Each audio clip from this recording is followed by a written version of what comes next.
আসসালামু আলাইকুম। আজ আমরা এসেছি আমাদের নিজস্ব বাগানে। এই কুমড়া গাছে ফুটেছে সুন্দর কুমড়া ফুল।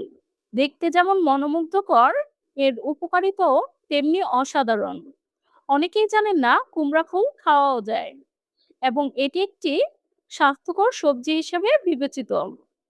এতে আছে ভিটামিন এ, সি, ক্যালসিয়াম ও আয়রন, যা দৃষ্টিশক্তি উন্নত করে, রক্ত স্বল্পতা কমায় এবং রোগ প্রতিরোধ ক্ষমতা বাড়ায়।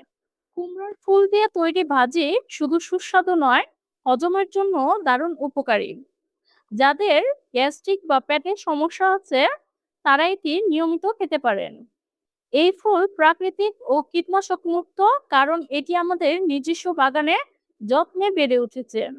প্রকৃতির এমন উপহার আমাদের প্রতিদিনের খাবারে যোগ করতে পারি সহজেই।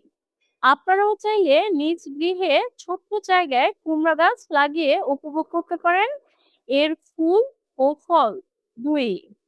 এই কুমড়া ফুলের ভাজি ছাড়াও এর মাধ্যমে বোড়াও খাওয়া যায়। আপনারা কিভাবে খেতে পছন্দ করেন অবশ্যই কমেন্টের মাধ্যমে জানাবেন। ভালো লাগলে লাইক দিন, শেয়ার করুন। আর resonance blog YouTube channel subscribe বা ফেসবুক পেজ ফলো দিতে ভুলবেন না। দেখা হবে পরবর্তী ভিডিওতে। আল্লাহ হাফেজ, ফি আমানিল্লাহ।